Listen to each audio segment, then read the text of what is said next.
we're beginning now to explore the teachings of Rebbe Nachman on simcha, as it's taught to us in the Likutey Moharan, Torah Chav Gimel and Chav Dalid, in the second part of Likutey Moharan Tinyana, Torah Chav Gimel. We're going to begin right now. May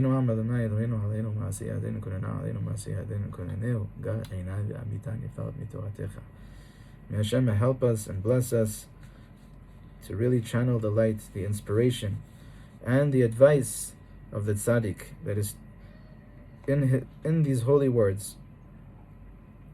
It's really amazing that we're looking at this Torah now, right in preparation for the month of Adar. The month of Adar, the name Adar is also the letters Aleph, Dar. Aleph is Alufo Shel Olam, represents the master, the champion of the universe.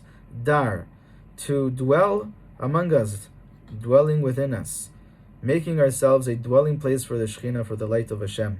And as the Gemara tells us that En Shekhinah shora lo mitoch atzlut, the presence of Hashem's presence doesn't dwell within a place of laziness or apathy and lethargy. V'lo mitoch atzvut, not in a place of despair. V'lo mitoch tzchok, and not from a place of when a person loses themselves in tzchok and kalut rosh and dvarim betilim, speaking words that don't have really a purpose. Ele mitoch dvar simcha shel mitzvah, only through joy of mitzvah. We're going to see what that is. That's how, so it's almost like something we spoke about recently in the Likutey Moharan course, is paying attention to the four elements. The four elements, everything in creation is made up of four elements: fire and air and water and earth. And each one of them has a possibility, a potential for good, so that those four elements become a throne, a channel for the four letters of Hashem's name, or a possibility for four types of bitterness, arba marot. And the Mekubalim, the Tzadikim, the Arizal, Rabbi Rachamim Bitton speaks about it extensively, the Mishnat Chasidim speaks about it, and Rebbe Nachman speaks about it in Torah Dalid and Likutey Moharan. We want to really pay attention to any misalignment or any blockages that we have within these four, because when we want the Shekhinah to dwell within us, it means that we want to align our four elements in a certain way. And simcha, joy, is the indication of alignment of those four elements. A real joy, a happiness, a simcha of mitzvah. Now, Rebbe Nachman, as we're going to see, Rebbe Nachman has a special chiddush about this. Very special, revolutionary, remarkably revolutionary approach to teaching us that simcha in itself is a mitzvah. A lot of the tzaddikim, the Rambam, other tzaddikim speak about emphasizing that it should be a simcha, a joy of a mitzvah. Rabbi Nachman teaches us that when you move yourself intentionally into a place of joy, that in itself is a mitzvah. And this is something that is also taught by Rebbe Michal of Zlotchever. Rebbe Michal of Zlotchever, one of the great students, disciples of the Baal Shem Tov, he explained in the words of the verse, Ivdu et Hashem besimcha. Serve Hashem, literally how you usually understand translating that verse, serve Hashem with simcha. When you serve Hashem, it should be with simcha. Rebbe Michal of Zlotchev said, Ivdu et Hashem, you want to know how to serve Hashem? The greatest service of Hashem is when you intentionally move yourself into a place of simcha. And so Rabbi Nachman is going to explain to us this avodah. What does it mean that this is how you serve Hashem? What does that mean when we use the words serving Hashem? What does that mean, serving Hashem? When we see these words, serving Hashem, ivdu, avodat Hashem, it's a reference to what we did in the Beit HaMikdash, the avodah that we did in the Beit HaMikdash. And everything that we did in the Beit HaMikdash was all in order to channel the light of Hashem in a revealed way in this physical world, in this physical dimension, so that this whole physical dimension be elevated level by level to an experience of Hashem's light, Hashem's love, Hashem's kindness in a revealed way. That's what all avodat Hashem is about. That's what the whole purpose of all the avodah we did in the Beit HaMikdash was, all for this purpose. When we speak about Adar, Aleph, Dar, Alufa Shel Olam, dwelling among us, dwelling upon us, dwelling within us, it's all about, this is the avodah. And the way that you do it is through the avodah of simcha. Everything that I'm doing in my life, spiritually, all of the prayers, the mitzvot, the indication, the way to gauge your success, am I moving in the right direction, is to what extent, to what degree am I channeling more simcha? Am I intentionally moving successfully into more and more simcha? Because that's the indication of light. That's the indication of the spirit of holiness, Ruach HaKodesh, as we'll see. And so this is the mitzvah that we have, halacha, Mishenichnas Adar Marbin Besimcha. Because the Arizal teaches us that every year, made up of 12 months, is coming to rectify another dimension of the sparks of holiness that need to be completely rectified, completed, for the Geula to take place. And there are 6,000 years. Every year is another dimension. Every month in that year is another dimension. Every week and every day is another dimension. The 12 months of the year are split up into two parts. There is the 12 months of the winter and the 12 months of the summer. And the 12 months of the winter represent the name of Hashem called Ma, Mem-He, has a numerical value of Mem-He, 45, which is Yud Kevavke written with Alfin. And it represents the male aspect, the Mashpia.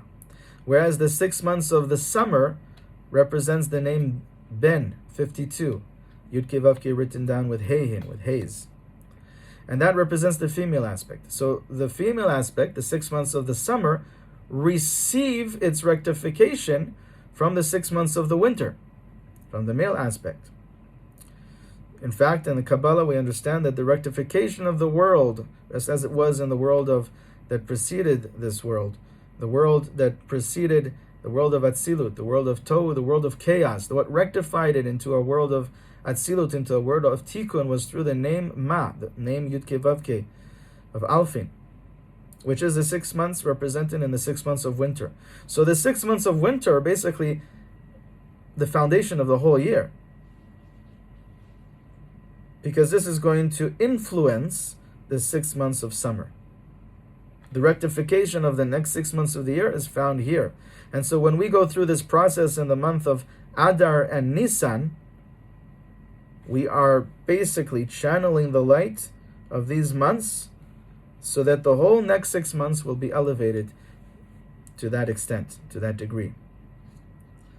And so everything that we're doing here in the inner work of simcha, intentionally moving into simcha, is going to help us for the whole year. All of that light is going to help us for the whole year, and it's going to bring us to a place where in the months of the summer, we can come to a point where the month of Av will no longer be a diminishing of joy. Mema'atim besimcha, as the Shulchan Aruch says, because we'll experience Geula then, if we truly tap into the simcha in the month of Adar. And then the success of the month of Elul, the teshuvah of the month of Elul, will be that much more successful and effective and efficient to the extent of our joy, intentionally moving into joy, making that our life's mission. So simcha is the highest avodah that there is. That's how you channel Ruach HaKodesh. As the Arizal tells us, the Arizal said that all of the great levels that he reached, the tremendous Ruach HaKodesh, how he knew everything, understood everything, he saw the light of Hashem in everything, was through his tremendous level of simcha shel mitzvah, always being besimcha, in joy, in happiness. This what opens up all the doors. Baal Shem Tov says also your prayers. When somebody comes and asks you something and they're crying, you might maybe, or they're begging, maybe sometimes you'll be persuaded to give them what they're asking for. But when someone is coming and making good spirit conversation, a good spirited conversation of joy and happiness, your heart is much more open to giving them what they're asking for. So prayers that are prayed b'simcha are the most effective. It's quoted from the Baal Shem Tov that the Gemara tells us that the prayers from tears, the gates are open up in front of the tears. Sha'arei dim'a lo nin'alu. But when you pray b'simcha, when it's b'simcha with joy, then there are no gates that open up. There are no gates that stand in the way. There are no gates that need to be opened up because there's nothing standing in the way. Poretz et kol hagvulot. So let's learn about simcha. Says Rebbe Nachman, I'm reading in Torah Chav Gimel. I shared with you the PDF in the group. Be'inyan simcha. On the topic of simcha, how can a person, Rabbi Nachman is going to tell us here, the power of transforming the resistance to simcha, transforming your sadness, your grief, your frustration, your anger, your fears, your doubts, your apathy, and your despair. All of those lower vibrational, all of those lower frequency emotions, transforming them into joy and happiness. To transform yagon va'anacha into sason v'simcha. In Kabbalah, the words yagon va'anacha, they represent the klipa. Yagon is the male, the klipa from the male aspect of the klipa, and anacha is the female aspect of the klipa. And we want to make it so that the klipa is no longer blocking the light of Hashem. Instead, we want to make it so that the klipa is only going to serve as a greater conduit, as a throne, so that the light of Hashem can be revealed in a greater way.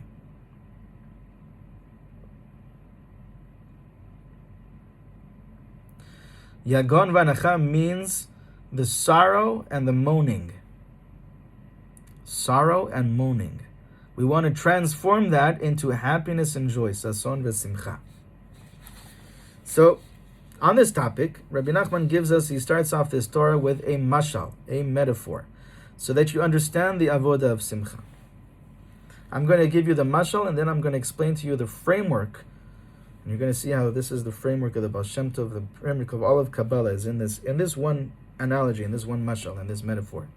He says, Al pi mashal, shelifamim shebnei adam smechim umerakedim, azay chotfim ish echad mibachut. Sometimes you'll see when people are happy and joyous and they're dancing, they grab somebody that's standing on the side, somebody that really didn't join the circle of dancing. They grab that person that's standing on the side and they pull them into the circle. And that person maybe wasn't interested in dancing, but they pull them in and they start dancing with the person. Maybe this person is standing on the side because he's not in the mood. Maybe this person is standing on the side because he's in a place of apathy, lethargy, despair, sorrow, moaning, right? About this trouble and that trouble in their life. They're just not in the mood.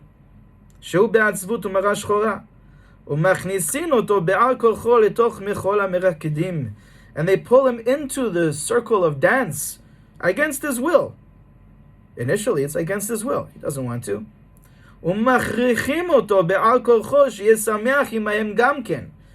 And they almost force him against his will to be part of the joy, be part of the simcha as well.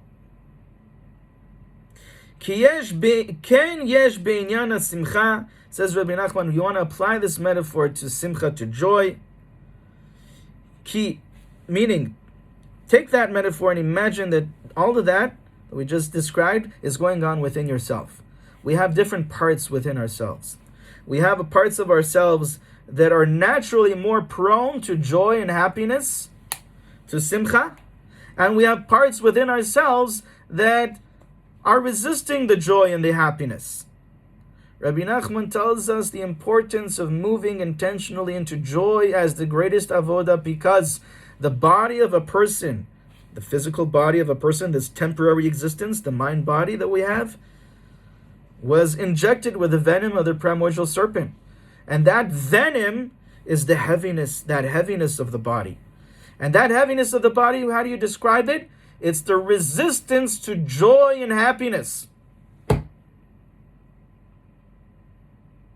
That means when we think about death, the temporary existence of this mind body, well, every time a person is in that heaviness of the body, the laziness, the despair, the lethargy, that's an aspect, that's the venom.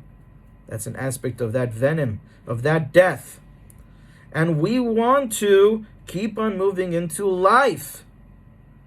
We do that by joy and happiness. So there are parts within us that are more naturally open to joy and happiness, and there are points within us, parts of us, that are more in a place of resistance to that joy and happiness, more in a place of sorrow and despair and moaning and blaming and complaining.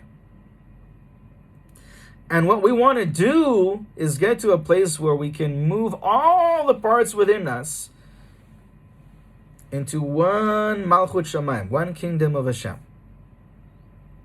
We want to get all the parts of us on board within this energy of simcha, holy simcha. Because that's what Geula is, that's what redemption is. It's when all the parts of us, as we explained in the past, even previously in the class, we explained that the whole universe is within yourself, within you. Olam Katan. And when you get all the parts within yourself on board, within that place of simcha, then you experience, you see, outwardly that will be projected as Geula within the whole world, within the whole universe. And so he says, Rebbe Nachman says, apply that analogy about the circle of the dancing to yourself and recognize that within yourself there are parts that are resisting and they're standing on the side. So first step is move into simcha. Move intentionally. This is the secret, the word here is intentionally.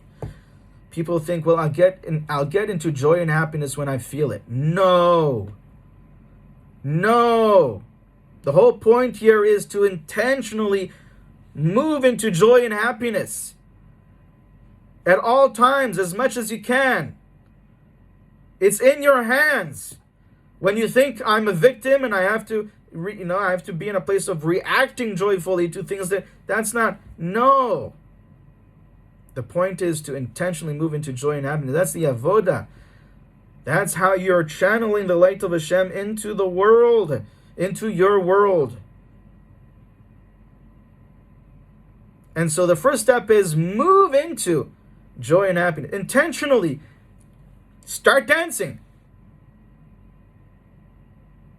I'm going to be sharing a lot of different points from Rabbi Nachman, from his Torahs, from his Sfarim. He speaks a lot about it as well in Sefer Amidot, about the advice of how to get into simcha. One of them is move your body in dance. Rikudim, dancing, clapping your hands. There's a place in the Sichot of Rabbi Nachman where we see sometimes a person is in a place where they can't even do that physically. But can you do it in your visualizing? Can you meditate? Can you see yourself dancing and really feel it, moving your body? And dancing, how wonderfully can you dance? Show yourself internally in your meditation, your visualization. How wonderfully can you dance? Feel it. Live it. See yourself as it. In that state of joy, in that state of happiness. And then, that's the first step. The second step is recognizing that there are still parts of you that are standing on the side. Even when you're dancing, you're not dancing with all the parts of you. Even when you're joyous, you're not all completely joyous. There are parts of you that are resisting it. There are parts of you that after you finish the dance or whatever, there's a big but. B-U-T. That was nice, but I have this problem, this challenge, that problem, that challenge, and we go back to it. Those are the points that are standing on the side. We're like, okay, go have your fun, go dance, but now let's get back to life. Let's get back to seriousness. Let's get back to our problems. Those are the parts that didn't really join the dance. They weren't really transformed by the dance. They're standing on the side, on the sidelines. Well, says Rebbe Nachman, the goal is to convert those bystanders into joy and happiness as well. Transform them into joy and happiness as well. So that they are ambassadors of the light, so that they are channelers of the joy, not resisting it, not blocking it. So that's the second step, recognizing that there are parts of you that are standing on the side, that are separating themselves or separate from that joy and that happiness. And the third step, this is a 3-step framework. We're going to see all of Kabbalah is in this 3-step framework. The third step is integrating them, beginning to pull them into the circle. And at first, maybe they feel resistant. But if you keep on moving them in the circle, that movement will start to convert that energy into a happy, joyous energy. It's going to start to transform that blocked energy into an open energy. And then there's still going to be afterwards, again, some parts of you that from those aspects that are still standing on the side. Well, now you have to identify that, grab onto it, pull it in, and start to transform that as well. Because ultimately, the third step is getting to a place of where everything is aligned with that joy, with that happiness. What are these 3 steps? This is the 3-step framework that Baal Shem Tov teaches, and we taught it in the Lev Emunah system in different ways, called Hachna'ah, havdalah, hamtakah. Okay, Hachna'ah is the first step. The first step is basically subjugation. But what does that mean? That means that move yourself into joy. Maybe right now you're overwhelmed or overtaken by the aspects within you that are resisting joy. The first step is intentionally move into joy. Hachna'ah. So you're kind of like pulling away. You are currently in a place of heaviness. The heaviness of the body. The venom of the primordial serpent. Neshichata nachash. I'm upset about this problem. I'm upset about that problem. Laziness, lethargy, apathy. Well, the first step is pull away from that circle, the circle of sorrow, the circle of despair and moaning and blaming and complaining, and move intentionally into simcha. That's called Hachna'ah.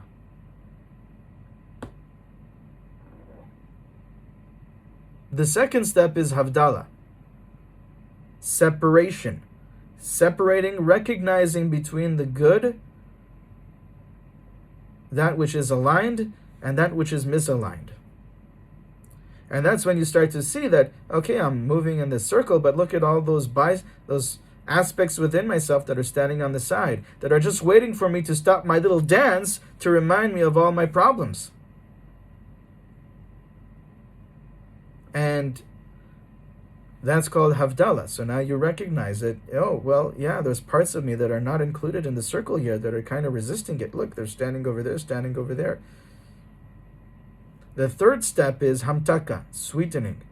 The absolute sweetening is when I'm able to take those parts, drag them into the circle, maybe at first against their will, and start to transform them and convert them. After a couple rounds, they'll be dancing just as completely, just as joyously as all the other parts.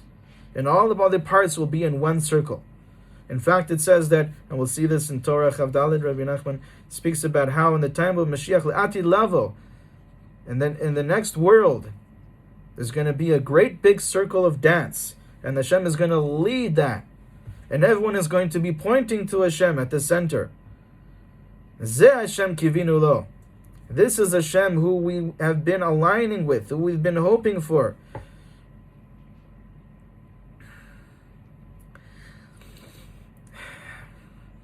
So these are the 3 steps of the Baal Shem Tov: Hachna'ah, havdalah, hamtakah, and we see it here in this process that Rebbe Nachman is giving us, this framework. And as the Rebbe of Kamarna says, that all of Kabbalah of the Arizal is included in these 3, in this framework. So it's really amazing how you see it in the analogy in this teaching from Rebbe Nachman. So that's what he says here. There's, by the way, there's a story that Rabbi Natan says. He brings this in Yemei Natan, in the second part, Ot Lamed Zayin. He says it was at the end of the 15th of Shvat, and he went through the 15th of Shvat, and he wasn't really enough happy as he needs to be, because Rebbe Nachman used to inspire and emphasize for all of his followers to constantly move into greater and greater joy and happiness. Every day, just like you pray, just like you learn Torah, you must intentionally do the work of intentionally moving into greater and greater happiness. And so Rabbi Natan saw the end of Tu B'Shvat, he wasn't really happy as he would have liked to be. So he started moving himself intentionally into a pace of happiness. And there was another rabbi, a Breslover rabbi, Rabbi Yeshaya of Cherkis. And Rabbi Natan started to dance, and he pulled this other rabbi into the dance with him, against his will. At the beginning, he wasn't at all happy that I was pulling him into the dance. But I forced him. I forced him a lot, and he wasn't able to change my mind. He wasn't able to stop me, says Rabbi Natan. He couldn't go against my will. My will was too strong. And in this way, the joy was drawn upon him as well, in a real way, in a true way. So at first it's not so real, it's not so true. But then it became real, it became true, because it transformed him. And says Rabbi Natan, as this is explained by us, clear by us, that at beginning, when you intentionally move into joy, it might not feel completely natural, because there are parts of you that are resisting it. But then, as you continue, stay at it, you'll see that as you continue pulling those aspects within the circle, those points of resistance into the circle, they will be transformed, and they will become channels of that joy as well. They will become in a place of experiencing that joy in a complete and true way. So it says Rebbe Nachman, the greatest level is when you're able to run after the resistance to joy, the despair, the apathy, especially, and include them into the joy. In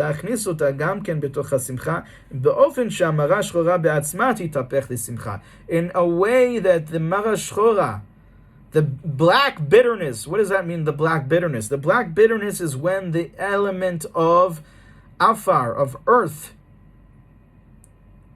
is blocked and misaligned. That causes the black bitterness. Mara shchora. Each one of those 4 elements have a certain type of bitterness when they're blocked. The blockage of the earth, the element of earth within us, which is the heaviness of the body, laziness, lethargy, apathy, despair, that's called marashchora, the black bitterness. You want to transform it into light. Transforming it into light. You see, what's really interesting is that in the aligned version of the 4 elements, when you look at the superpower, the aligned version of the element of earth, it's the power of stability and consistency. Stability and consistency. The earth is stable. Other elements, like the flame of a fire, is not really so stable. The wind is not really so stable. Water is not so stable, but earth is constant, it's stable, it's in its place. Now, when that's misaligned, then a person doesn't want to move into joy, into happiness. There's too much change there. I want to stay right at the bottom of all of my troubles. I want to stay as I was a moment ago. I want to stay now. Don't move me. Don't get me into dance. Don't get me into a different state of mind. Don't, in NLP, this is called pattern interruption. Don't interrupt my pattern. Well, that's the heaviness of the body. That's the aspect of death, because life is constantly new, constantly evolving, constantly moving. Death, it's just death. It's blackness. And that's what we want to convert into happiness. So at first, it doesn't want to be interrupted. Don't interrupt my pattern. It stands on the side. But you want to pull that in and start to slowly but surely move it into the circle of joy and happiness, into the circle of dance. Converting it and transforming it and elevating it. So that you transform the black bitterness and all of your challenge, all your adversity, transform it into joy. Now this is the secret of Purim, which is all about lehafoch, to transform, v'na'afochu. We were in a situation where it seemed like all hope is lost, where Haman and Achashverosh, Amalek, seemed to be winning the war. They seemed to be winning the war against us. Our survival, our continuation as a nation was at risk. We thought that that's it. We were going to be wiped out, God forbid. And then everything turned around. What seemed to be the power of Haman was the reason for his great demise, for his great failure, for his ending. Everything turned around in our favor. This is something you can create for yourself when you transform the moaning and the blaming and the complaining into joy and happiness. When you transform that black bitterness into light and sweetness, happiness and joy. Just like a person who's moving into simcha, she'az migodel ha-simcha ve'achedva me'apech kol ha-de'agot ve'a'atzvut ve'amara shchorot shelo le-simcha. That when you're moving yourself into simcha intentionally, it's a method of releasing the blockages. It's a method of elevating yourself from level to level. And it's connected to the sphere of Chachma. It's connected to the sphere of Chachma, which is the sphere of Kedusha. The aspect of Tara, purity, comes from the world of the sphere of Bina. The aspect of Kedusha, holiness, comes from the sphere of Chachma. And that's why the spirit of holiness, Ruach HaKodesh, is connected to the Simcha. Because Simcha is the experience that you have in your heart when you're channeling the light of Chachma into your heart. And the way that you do that is not just moving into Simcha, but beginning to transform your whole heart to experience the Simcha. So sometimes you need to jump into a place that's above your current state. It's called a pattern interrupt. And in NLP, also in hypnotherapy, there's this aspect where you interrupt the pattern that person is going in, that person is attached to. With all people, they would rather die than move out of their comfort zone. They're attached to it with all their might. And you interrupt that pattern. Move out of it. If you wait for things to change from within where you're at right now, then you might wait a long time. You need to give yourself the opportunities to jump out. Don't be so folded up within yourself. That's very, very constricted. You want to expand outwardly, jump out at first. And that's called Hachna'ah. It feels like there's a suppression here. Hachna'ah, subjugation, suppression. It feels like it at first because there's parts of you that are resisting it when you're intentionally moving into the joy. But if you're doing it within this framework, then it's all for Hashem. It's all in order to get to the complete integration. Because then you're able to notice, okay, so as I just moved into this dance and into this song, by the way, another piece of advice from Rebbe Nachman, al yedei hazemer, through song, singing, you move into simcha. That's another piece of advice of how to move into. He says, find for yourself a song that you can sing for yourself, a holy song that you know that revives your heart with joy. And as you move into it, you're going to notice now, havdalah. Well, what is separate from this? What's standing on the side? What's resisting this? And then, ultimately, once you acknowledge that, you can start the work of healing it, sweetening it, and integrating it and transforming it. But move into simcha joyously and intentionally. You want to transform all of your worries, all of your despair, your doubts and your fears and all of the apathy into simcha. Turn it into simcha.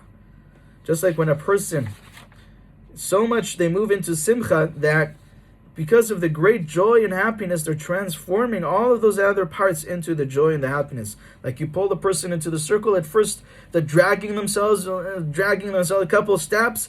Halfway through the circle, they're not dragging themselves as much, but now they're walking. And then by the second round, they're also dancing, but maybe not with a smile. By the third round, they have a smile. By the fourth round, they're the ones who are pulling the people from the side into the circle. This is what we're going for. Against his will, its will, you're pulling it into the simcha. When you see it this way, this is a part within you that you're pulling into the simcha. It's a suppression for integration, for healing.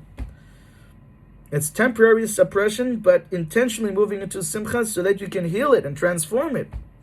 You're not really suppressing it because you're aware of it. You know all the while that there's a part of me that doesn't want this. And you also know all the while that that part of you is not really who you are or what you are. That's the consciousness of Chachma. The transcendence of Chachma is to tell you that all your limitations are not connected to your essence. They're incidental. Those thoughts, those feelings, that resistance is not who you are. It's not what you are. It's something that can be healed and elevated and rectified and transformed. So you want to run after the anger and the frustration, the sadness and the despair, and transform it. There's a very beautiful pasuk in Tehillim of David HaMelech, chapter 23. Ach tov v'chesed yirdefuni kol yemei chayai. May the goodness of Hashem and the kindness of Hashem run after me all the days of my life. So my grandfather, alav hashalom, Saba Yehoshua, he was master of balshanut, of diktuk, of the Hebrew language, of Lashon HaKodesh, of understanding the words in Hebrew and what they mean. And he said, I don't understand this verse. Yirdefuni doesn't just mean to run after me. Yirdefuni is like from the word in the Torah when it says rodef. When someone is running after you to kill you, something that feels difficult or harmful, then it uses the word rodef.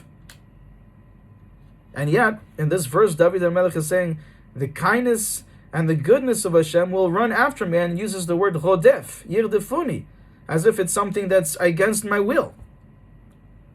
How do you make sense of that? I remember my grandfather, alav hashalom, used to ask me this a couple of times. The Baal Shem Tov has a beautiful explanation on that, as by the way, I'm not going to get into it right now, but based on what we see right now here in Rebbe Nachman, we can understand it.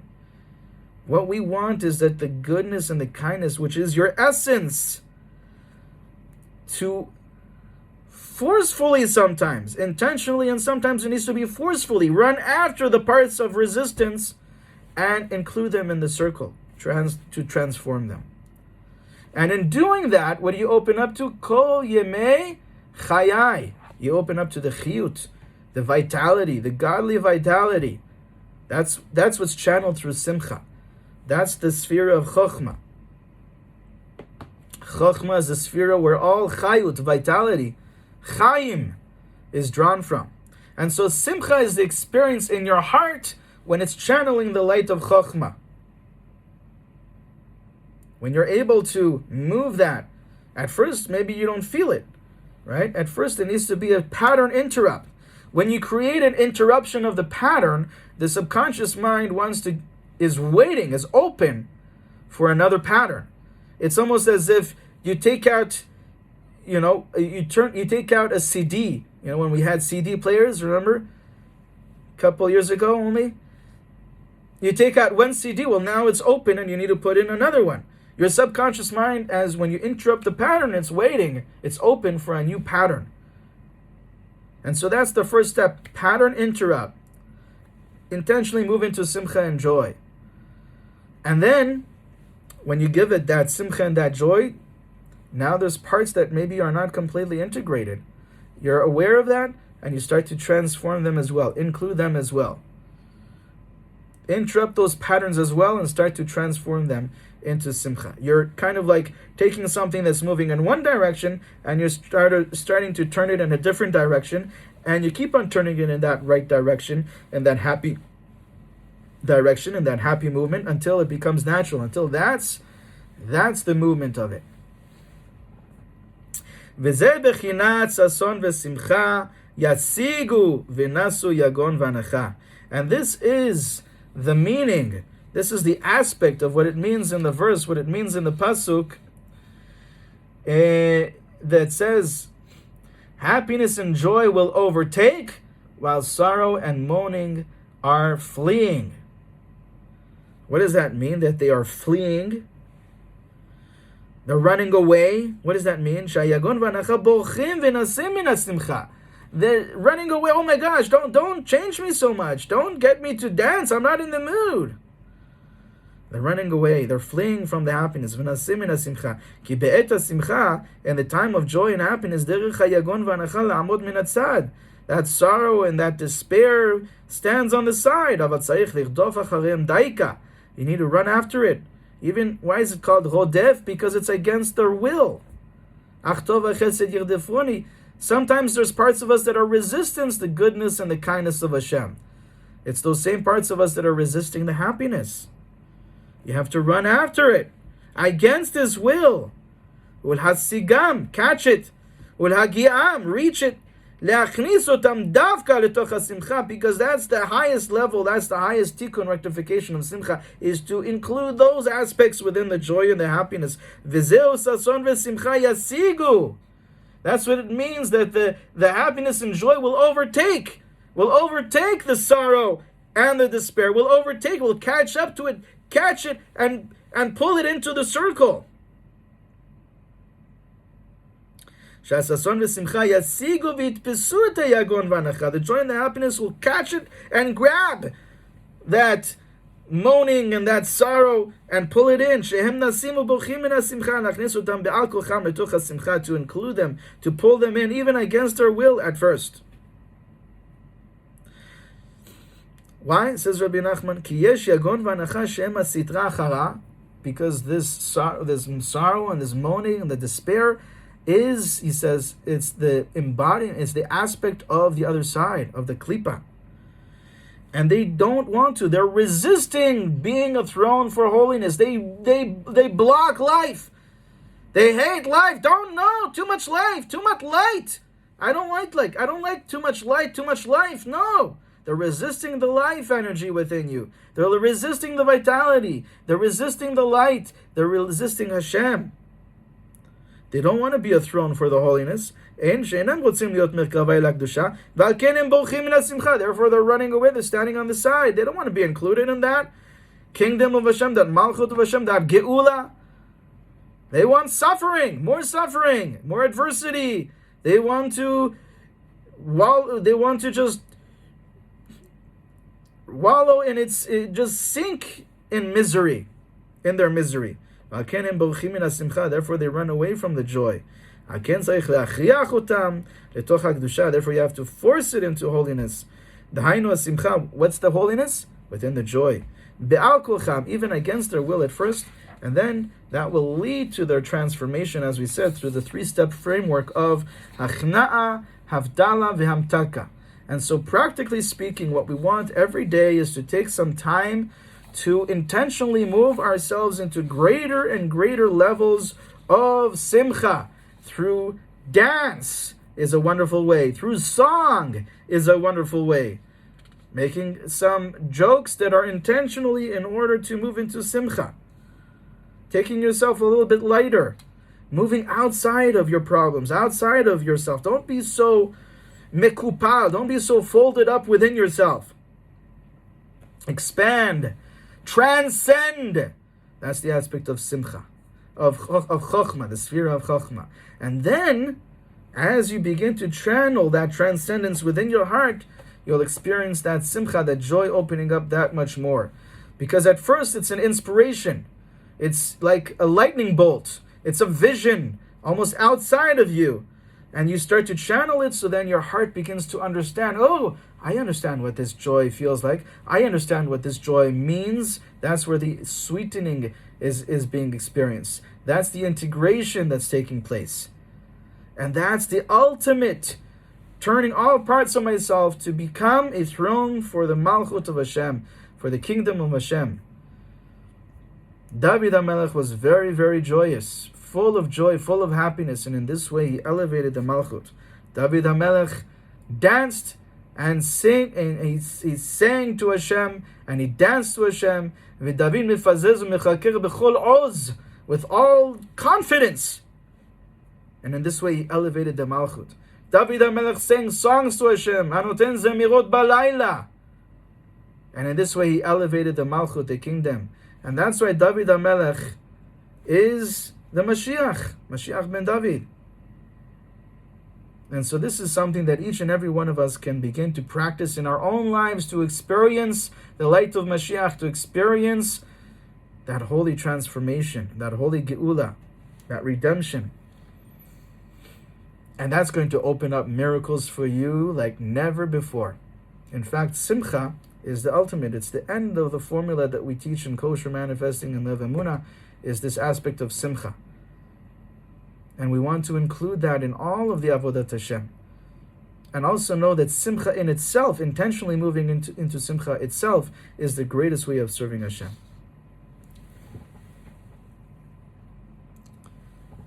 So this is what we wanted to explain. This is Torah Chav Gimel. Bezrat Hashem, we'll get to the next Torah in the next classes this month. And now we can begin to practice, if you will. We'll do a short meditation today that can help us move into simcha. And so when you're ready to, begin by focusing inward.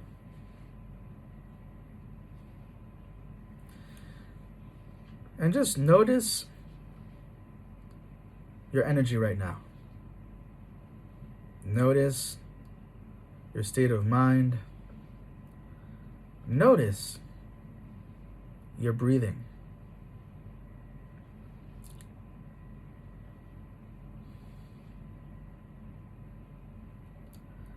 Notice your posture.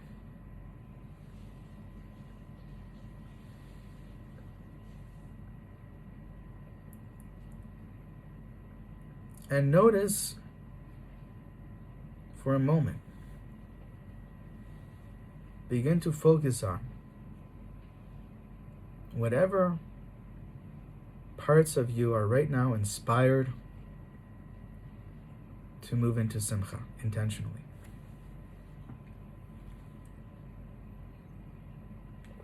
And even if you're only noticing that a tiny bit, even if there's only a tiny spark of that,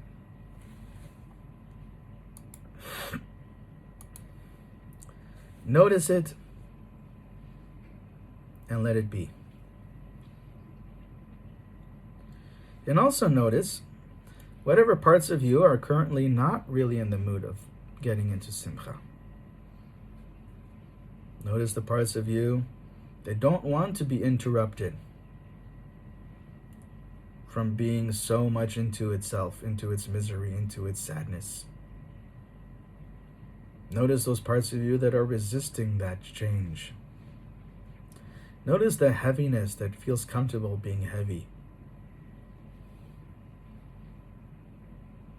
And welcome it, let it be here. We're going to do a couple rounds of this. So notice again and welcome the parts of you, even if it's a tiny bit.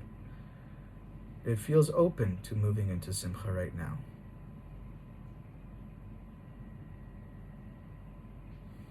Intentionally. And welcome and notice any parts of you that feels resistance to that.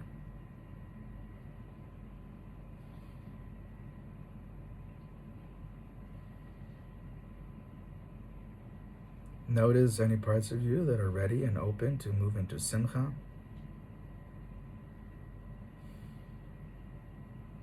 Joy and happiness, confidently, intentionally.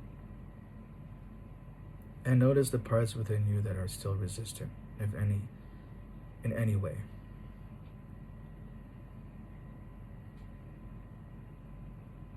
And now, no matter where you're at, you're going to intentionally begin to move into simcha by beginning to visualize yourself dancing. Begin to visualize your dancing all out. So whatever you think is your roof, your highest expression of dance and happiness and joy and movement in your body, you're going to take it up a level. Not just one level, you're going to take it up 10 levels.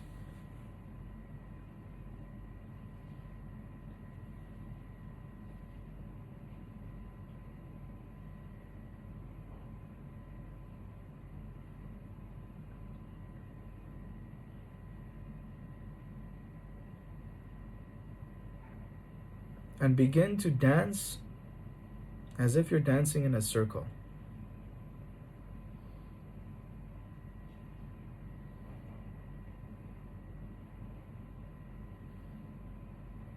And there's all these different parts of you. You can see the whole circle is filled up with you. Dancing in a circle with yourself. Maybe there are 10 different versions of you. Maybe there are 20 different versions of you. Dancing together in a circle.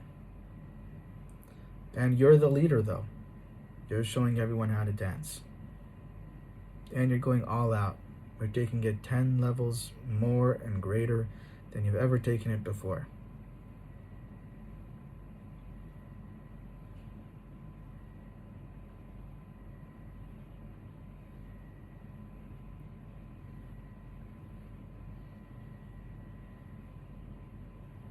Now this starts to feel really good and really pleasant and really nice.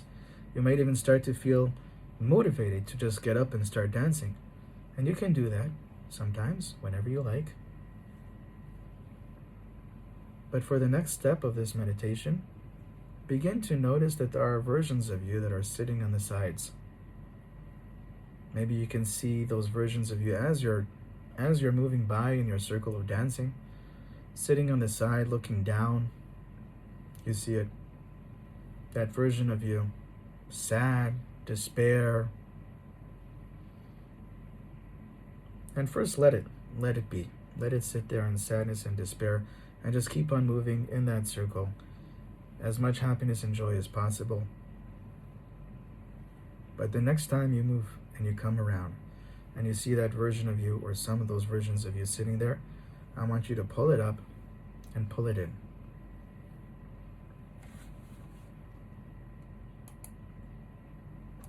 I want you to pull it up and pull it in and include it in the circle.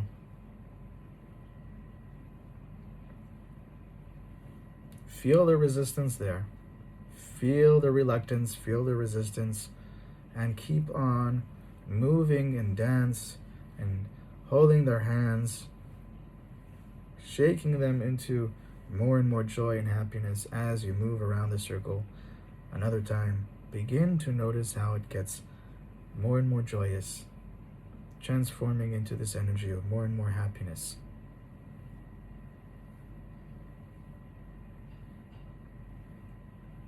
And now I just want you to take all the parts of yourself that are standing on the sidelines and pull them in. You're going to go to each one of them and pull them into the circle. You're making this circle, and this circle is turning in tremendous joy and happiness with the versions of you that are already full of joy and happiness. And you're starting to pull all the bystanders, all of those points of reluctance and resistance, pulling them one by one, pulling them into the circle, and making them move, like even against their will, move into more and more joy and happiness. Inspiring the crowd, inspiring all the parts of you, being a leader of more and more joy and happiness. Dancing yourself in the middle, showing everyone how it's done. Singing your heart out, dancing your heart out, and noticing how all those points of resistance and reluctance are starting to slowly but surely smile and enjoy themselves as well. And maybe you move to one of them and you pat them on the back and you really inspire them more. And you move to another one and really pat them on the back and you really inspire them to continue. You encourage them to continue dancing better and better, more and more joy and happiness. Let go, you say. Let go and let God. Let go of your problems. Know that everything is already good. Let go of those illusions of doubts and fear and despair and sadness and sorrow and moaning. Let go. Let go and let God. Allow yourself to be part of the infinite joy of Hashem that is always already here, always already now. Allow yourself to be part of this circle of Hashem's geula, of Hashem's light, of Hashem's kindness, of Hashem's joy, and Hashem's happiness. Allow yourself to not only be part of it, but let yourself serve it. Let yourself be a conduit for that light. Let yourself increase it and empower it by encouraging others to join the circle.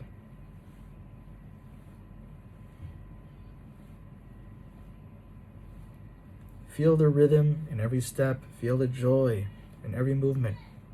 Feel the vitality coursing through your body and through the whole circle. Quicker and quicker, happier and happier, greater and greater, more and more. And now take a deep breath